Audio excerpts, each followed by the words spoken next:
Hello friends, good morning. तो आज मैं आप लोगों को गणित पढ़ाऊंगा। डीएलएड फोर्थ सेमेस्टर का सिलेबस है। क्या क्या पढ़ाऊंगा, मैंने अपनी पिछली क्लासेस में आपको सिक्के की प्रायिकता निकालना सिखा दिया था, ताश के पत्तों की, और एक रह गया था पासे का। तो आज हम पासे की प्रायिकता सीखेंगे और बेलन और शंकु का संपूर्ण पृष्ठीय क्षेत्रफल और आयतन निकालना सीखेंगे। ठीक है, तो यार क्या क्या सीखेंगे आज। पहला हम सीखेंगे पासे की प्रायिकता निकालना, प्रायिकता।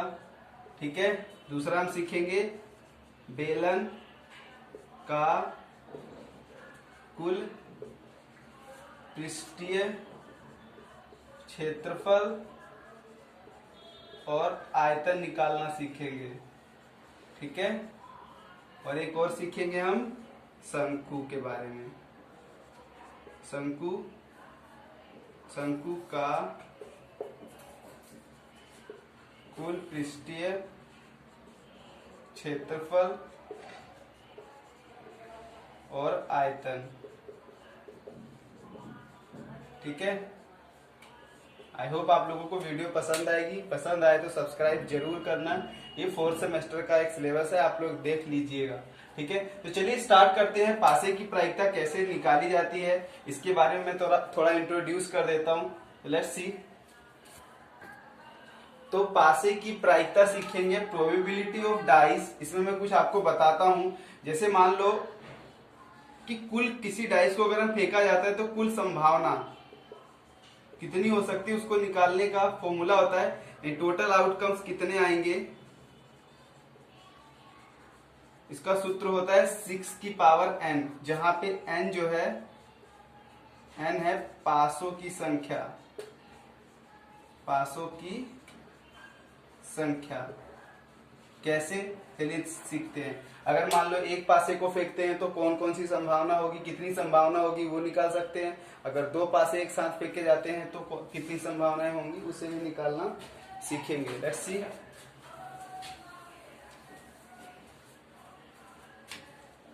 पहला केस, यदि एक पासा फेंका जाए, ठीक है, तो कुल संभावना कितनी होगी, कुल संभावना 6 की पावर n।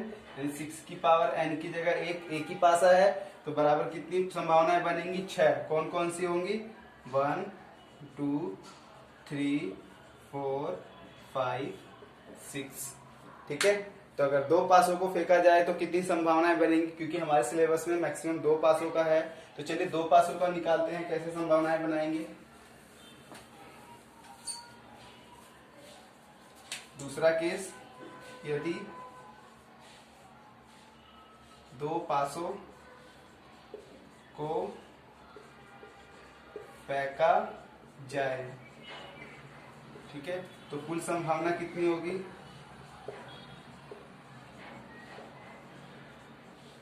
6 की पावर n फॉर्मूला होता है, तो 6 की पावर 2 यानी कि 36।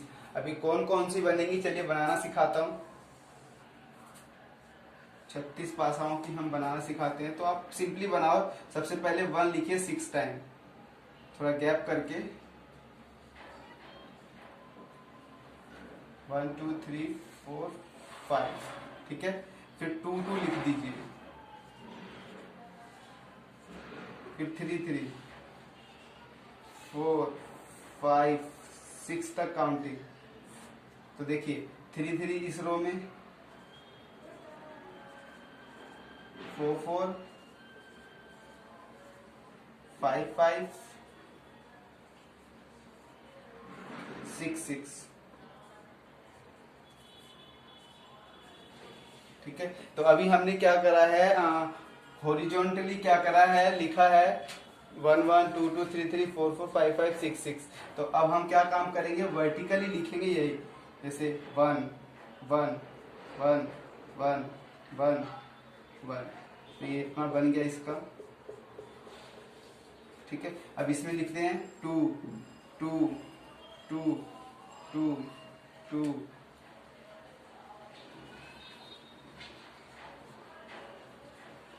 यहाँ 6 था तो 2, इसके बाद इसमें 3 3 लिखना है, 3 3 3 3 3 3, ऐसी 4 4 लिख देना आप लोग, इसमें 5 5 4 4 4 4 4, इसमें सब जगह 5 5 होगा, 5 5 5, इसमें 6 6 होगा, 6 6 6 6 6 6, तो टोटल 36 हो जाएंगे आप लोगों को, टोटल 36 आउटकम्स आ सकते हैं। आप लोग से ध्यान से एक बार और देख लीजिएगा, समझ में आ जाएगा अच्छे से। तो चलिए इस पे हम 1 2 सवाल करते हैं, आपको टोटली ये टॉपिक क्लियर हो जाएगा। ओके, तो पासे का जो पहला सवाल है वो है, एक पासे को फेंका गया, इस पर सम अभाज्य यानी सम संख्या भी और अभाज्य संख्या आने की प्रायिकता बताओ। तो अगर हम एक पासे को फेंकते हैं तो कुल संभावना कितनी होगी, चलिए करते हैं। कुल संभावना कितनी होगी, 6। कौन कौन सी, 1 भी आ सकता है, 2 भी, 3 भी, 4 भी, 5 भी, 6 भी, लेकिन हमें किसकी निकालनी है प्रायिकता, प्रायिकता निकालनी है सम अभाज्य, सम अभाज्य। तो इसमें देखो सम अभाज्य संख्या कितनी है, सम भी और अभाज्य भी हो, तो देखो सिर्फ 2 एक ऐसी संख्या है जो सम संख्या भी है और अभाज्य संख्या भी है। सम संख्या जो 2 से भाग होती है उसे सम संख्या बोलते हैं, अभाज्य संख्या किसे बोलते हैं, जिसके सिर्फ 2 गुणनखंड होते हैं, एक तो 1 और एक वो खुद संख्या। ठीक है, जैसे देखो एक का 1 है और एक वही है, तो एक ही गुणनखंड हुआ, इसका मतलब ये तो पहली बात तो ये क्या है, सम संख्या है नहीं, विषम संख्या है, तो ये और ये तो कट गए, अब ये और ये बचा। अब इसका 2 से ज्यादा गुणनखंड है, 1 है, 2 है, 4 है, इसका मतलब ये अभाज्य संख्या नहीं है। तो अभाज्य संख्या वो संख्या होती है जिसके सिर्फ 2 गुणनखंड होते हैं। और सम संख्या, तो 2 एक ऐसी संख्या है जो सम भी है और अभाज्य भी है, तो इसका मतलब हम कह सकते हैं 1/6 इसकी प्रायिकता होगी। 6 संख्याओं में से एक ऐसी संख्या है जो सम अभाज्य आने की प्रायिकता को दर्शा रहा है। ठीक है, आई होप समझ में आया होगा। चलिए और भी एक आधे सवाल करते हैं। तो अगला सवाल है कि एक पासे को फेंका जाता है तो इसकी क्या प्रायिकता है, कि एक सम संख्या है, 6 से कम है और विषम संख्या है। तो हमें पता है कि कुल संभावना कितनी हो जाएगी, कुल संभावना आपकी हो जाएगी 1 2 3 4 5 6। ठीक है, तो हमें निकालना है पहला P सम संख्या, प्रोबेबिलिटी सम संख्या कितनी है इसमें देख लीजिए, 1 2 3, तो क्या हो जाएगा 3/6 यानी कि 1/2। ठीक है, अच्छा दूसरा क्या निकालना है आप लोगों को, P 6 से कम। 6 से कम कितनी संख्याएं हैं, याद रखना, बस उसने 6 से कम बोला, 6 के बराबर नहीं बोला। ठीक है, तो 6 से कम 1 2 3 4 5 संख्याएं हैं, तो 5/6। तीसरे का आंसर क्या हो जाएगा, प्रोबेबिलिटी निकालनी है विषम संख्या की, तो विषम संख्या कितने हैं आप लोग देख लीजिए, 3 है, 1 2 3, तो 3/6 यानी कि 1/2। समझ में आ गया होगा आप लोगों को। अब हम 2 पासों का एक सवाल कर लेते हैं जिससे उसका भी कंसेप्ट क्लियर हो जाए। Let's see. तो ये 2 पासों का सवाल है कि 2 पासों को एक साथ फेंका जाता है तो इसकी क्या प्रायिकता होगी, कि दोनों पासों की संख्याओं का योग, याद रखना योग 8 है, 13 है, 12 से छोटी है, सम संख्या है दोनों का जोड़, या फिर कम से कम 6 है, जो दोनों का जोड़ ही सब में निकालना है। तो मैंने पहले से ही बना दिया है, आपको बनाना आना चाहिए, मैंने बताया आपको कैसे बनाना है। तो पहले आप क्या करिए, हॉरिजॉन्टली यानी कि क्षैतिज में 1 1 2 2 3 3 है ना, 1 1 2 2 3 3 4 4 5 5 6 6 लिख दीजिए। फिर खड़े में 1 1 2 2 3 3 4 4 5 5 6 6, तो आपका बन जाएगा 36। तो हमें पता है कि कुल जो संभावना होगी वो होगी 36। ठीक है, कितनी होगी 36। तो हम पहला निकालते हैं प्रायिकता, योग कितना होना चाहिए 8, लेट्स सी कितने होंगे। तो इस रो में अगर हम दोनों को कभी भी जोड़े तो 8 नहीं आ सकता, मैक्सिमम 7। तो यहाँ पे 7, यहाँ पे 1 तो ये हो गया है ना। अब देखिए हर लाइन में एक एक मिलेगा, इसको छोड़ के पहले वाले को। 1 2 3 4, इसके बाद 5। तो कितनी हो जाएगी 5/36। ओके, आई होप समझ में आ रहा होगा। दूसरा सवाल क्या निकालना है आपको, योग 13। तो इसमें देखो मैक्सिमम 6 और 6 जोड़ के भी 12 आ रहा है, इसका मतलब 13 कभी आएगा ही नहीं। तो 0/36 यानी 0। कभी भी दो पासों का अगर फेंका जाए, दो संख्याओं का योग कभी 13 नहीं आ सकता। चौथा सवाल का, तीसरे सवाल का आंसर क्या हो सकता है, देखते हैं। प्रायिकता किसकी निकालनी है, 12 से छोटी। 12 से छोटी, लेट्स सी 12 से छोटी। तो देखो यहाँ तक तो 12 होगा, बाकी इधर वाले में तो 12 से छोटी होंगी, यानी टोटल 36 है। 35 ऐसी संख्या होगी जिनका योग 12 से छोटा होगा। तो चौथा क्या है, प्रोबेबिलिटी निकालनी है सम संख्या, यानी जिनका योग क्या हो, योग सम संख्या हो। तुम्हें पता है सम संख्या कब आता है कि जब दो विषम संख्याओं को जोड़ दिया जाता है तो सम संख्या आता है। तो जैसे देखो 1 और 1 2 के जोड़, 1 1 जोड़ूंगा तो 2 आएगा, तो एक ये हो जाएगा, एक ये हो जाएगा, 1 2 3 3 3, और दो सम संख्याओं को भी जोड़ा जाता है तो भी क्या होता है, सम संख्या ही होती है। तो 1 2 2 2, उसके बाद 3 3 के बाद ये 4 5 6 6 7 8 9 9 10 11 12 13 13 13 13 14 15 15 16 17 18। तो कितनी हो जाएंगी देख लेना आप लोग एक बार।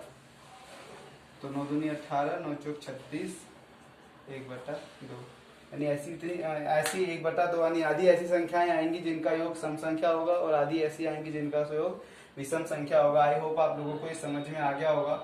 आप लोग इसे देख लेना कि कहीं मैंने काउंटिंग गलत करी हो। पांचवा क्या है, 6 से कम हो, कम से कम 6 हो, यानी 6 से ज्यादा होगा चलेगा, कम से कम 6 हो। तो प्रोबेबिलिटी कम से कम 6, कम से कम 6 कैसे निकालेंगे, ज्यादा से ज्यादा कितना भी हो। तो यहाँ तो 5 ही आ रहा है, तो यहाँ से 6, बाकी सब स्टार्ट 6 से ज्यादा ही होगा। 6 या 6 से ज्यादा हो तो कितने हो जाएंगे टोटल, 32/36, ये आ जाएगा 4 8 32, 4 9 36। ठीक है, तो समझ में आ गया होगा। प्लीज लाइक जरूर करना। देखते हैं नेक्स्ट। तो नेक्स्ट हम बेलन के बारे में जानते हैं। चलिए मैं आपको बेलन के बारे में थोड़ा बताता हूँ, जिसको इंग्लिश में बोलते हैं सिलेंडर। ओके, इसका चित्र कुछ इस तरीके का होता है, आप लोग बनाना सीख लीजिए।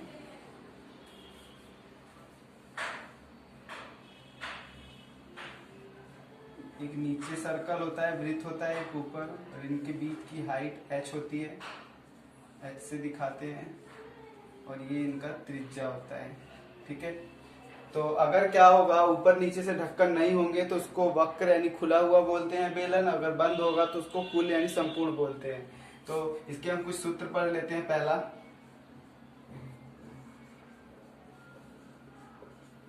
बेलन का वक्र पृष्ठीय क्षेत्रफल क्या होगा, वक्र का मतलब होता है खुला हुआ होना चाहिए ऊपर नीचे से, तो 2πr/h। ओके, सेकंड थिंग्स, अगर बंद हो जाए दोनों तरफ से तो बेलन का कुल पृष्ठीय क्षेत्रफल, इसका हो जाएगा आपका, देखो 2πr/h तो होगा ही होगा, प्लस में एक नीचे से सर्कल जुड़ जाएगा πr² और एक ऊपर से जुड़ जाएगा, यानी 2πr² जुड़ जाएगा।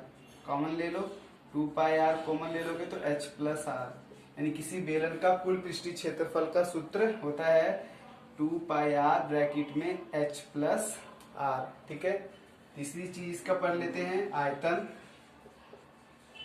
बेलन का आयतन, तो इसका होता है पाई r स्क्वायर h। ठीक है, तो ये 3 फॉर्मूले बेलन के होते हैं। चलिए मैं आपको शंकु के बारे में भी बता देता हूँ, तो इसके बाद इन पे हम सवाल भी कर लेंगे। चलिए शंकु तो शंकु बनाते हैं हम। टोपी होता है ये जोकर वाली, बर्थडे पार्टी में हम लगाते हैं। तो नीचे इसका एक आधा सर्कल होता है और ये सर्कल की त्रिज्या होती है। जो सीधी वाली ऊंचाई होती है उसको h बोलते हैं, हाइट, और जो तिरछी ऊंचाई होती है इसको तिर्यक ऊंचाई बोलते हैं, इंग्लिश में सेलेंट हाइट, L से दिखाते हैं। ठीक है, और यहाँ बनता है 90 डिग्री का कोण। तो ये एक क्या बन गया, समकोण त्रिभुज बन गया। तो इसका मतलब इन तीनों में एक रिलेशन होता है। क्या होता है रिलेशन, L स्क्वायर बराबर होता है R square plus H square. कभी कभी क्या होता है, हमें L की जरूरत पड़ती है तो R और H दिया रहता है तो हम L निकाल लेते हैं। तो देख लेना आपको क्या सवाल में दिया हुआ है, इस चीज की जरूरत है तो इस फॉर्मूले की मदद से हम निकाल सकते हैं। ये पाइथागोरस यहाँ पे लगा हुआ है। ठीक है, तो चलिए हम शंकु की बात करते हैं। तो शंकु का वक्र पृष्ठीय क्षेत्रफल, इसका मतलब होगा कि शंकु खुला हुआ है, नीचे से खोखला है, तो इसका होता है पाई r l। ठीक है, l। अब मान लो अगर आपको h दिया, l नहीं दिया है, r भी दिया हुआ है, तो l कैसे निकाल लेंगे, इस वाले सूत्र से। ठीक है, आई होप समझ में आ रहा होगा। तीसरी चीज बताता हूं, शंकु का कुल पृष्ठीय क्षेत्रफल क्या हो जाएगा, इसका कुल पृष्ठीय क्षेत्रफल पाई r l तो होगा ही, और नीचे से वृत्त भी जुड़ जाएगा, वृत्त जुड़ जाएगा पाई r स्क्वायर, तो क्या कॉमन आ जाएगा पाई r यानी l प्लस r। तो ये फॉर्मूला होता है कुल का। आयतन जान लेते हैं इसका, शंकु का, शंकु का आयतन कितना होगा। शंकु दरअसल क्या होता है, 1/3 होता है बेलन का, बेलन में से ही शंकु निकलता है। ठीक है, तो इसका मतलब 1/3 पाई r स्क्वायर h। तो ये थे आपके सूत्र, आप इसे याद कर लीजिएगा तभी आप लोग सवाल आसानी से कर पाएंगे। तो चलिए इन पे हम सवाल करते हैं बारी बारी से। सबसे पहले हम बेलन पे एक सवाल करते हैं। तो सवाल है कि बेलन व शंकु के आयतन का अनुपात बताओ यदि उनके आधार की त्रिज्या और ऊंचाई सेम है। यानी शंकु बेलन और शंकु के आयतन का क्या निकालना है आपको, अनुपात। चलो एक छोटा सा बेलन बना लेते हैं जिसकी ऊंचाई जो है ना h और इसकी त्रिज्या r, वही चीज शंकु की भी है। त्रिज्या इसकी कितनी है, r ही है, छोटा r, और ऊंचाई क्या है h। तो इनके आयतनों का क्या निकालना है, अनुपात। तो लिखते हैं अनुपात बराबर, तो पहले उसने बेलन का लिखा है तो लिखेंगे बेलन का आयतन बटे में शंकु का आयतन। तो क्या हो जाएगा, बेलन का आयतन आपका कितना होता है पाई r स्क्वायर h, और शंकु का कितना होता है 1/3 पाई r स्क्वायर h। क्योंकि दोनों का r और h सेम है तो ये पूरा कट जाएगा। तो इसका आ जाएगा आपका अनुपात बराबर 1/113। तो इस 1/3 तो 3 ऊपर चला जाएगा, तो हो जाएगा 3/1 यानी कि 3:1 आपका आंसर आ जाएगा। आई होप आप लोगों को समझ में आएगा, नहीं समझ में आएगा तो वीडियो को पॉज करके समझिए, बार बार सुनिए। ठीक है, नेक्स्ट सवाल करते हैं इस पे। तो दूसरा सवाल है कि एक ठोस शंकु जिसकी ऊंचाई 28 सेंटीमीटर है, यानी हाइट आपको 28 सेंटीमीटर दे रखी है और त्रिज्या कितना दे रखा है 21 सेंटीमीटर। तो कह रहा है कि उसका वक्र पृष्ठीय क्षेत्रफल व कुल पृष्ठीय क्षेत्रफल निकालो। तो वक्र पृष्ठीय क्षेत्रफल हमने पढ़ा है पाई r l होता है और कुल क्या होता है पाई r ब्रैकेट में l प्लस r, यानी कहीं ना कहीं हमें l चाहिए ही चाहिए। तो l दो ही चीज दे रखी है, तो हमें पता है कि इन तीनों का एक रिलेशन होता है l स्क्वायर बराबर होता है r square plus h square. तो चलिए l निकाल लेते हैं यहाँ से। तो l का r का मान कितना है 21 का होल स्क्वायर प्लस में 28 का होल स्क्वायर, तो 21 का 441 प्लस में 28 का होता है 784 देख लेना आप लोग। तो एल स्क्वायर बराबर आ गया आपका 5, 12 के 2 हासिल 1, 11 1 12। तो एल बराबर आ गया अंडर दी रूट में 1225। ठीक है, तो कितना हो जाएगा ये? एल बराबर 35 सेंटीमीटर। यानी आपको एल पता लग गया। अब हम क्या निकाल लेंगे आपका वक्र पृष्ठीय क्षेत्रफल शंकु। तो निकाल लेते हैं, इंक खत्म हो गया था, डालना पड़ा। लिखेंगे शंकु का वक्र पृष्ठीय क्षेत्रफल कितना होगा? पाई आर एल। उसने पाई का मान ये नहीं बोला कि 3.14 लो, तो जब नहीं बोलता है तो हम हमेशा 22/7 लेते हैं। तो 22/7, आर आपका दे रखा था 21 और एल आपका आ गया 35। तो 7 21, तो कितना हो जाएगा ये? लेट्स सी, कैलकुलेट कर लो। 66 गुना में 35 गुना करके जो आएगा वो आपका आंसर हो जाएगा। लेट्स सी कितना आएगा?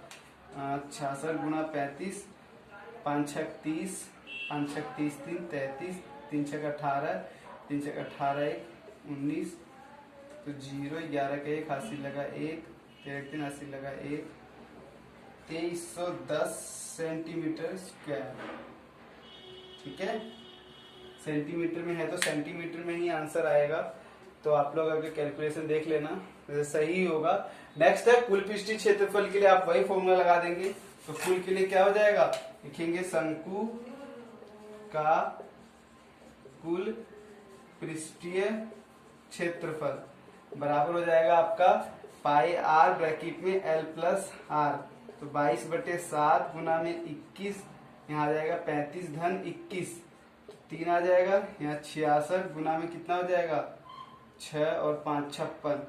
दोनों को मल्टीप्लाई कर लेना, आप लोगों का आंसर आ जाएगा। वैसे मल्टीप्लाई मैं ही कर देता हूँ। 6 6 36, 6 6 36, 3 39, 5 6 30, 0 3, 5 6 30 3 33, 36 96 आ जाएगा आपका क्या आंसर, कुल पृष्ठीय क्षेत्रफल। तो आई होप आप लोगों को वीडियो समझ में आई होगी, सवाल समझ में आए होंगे।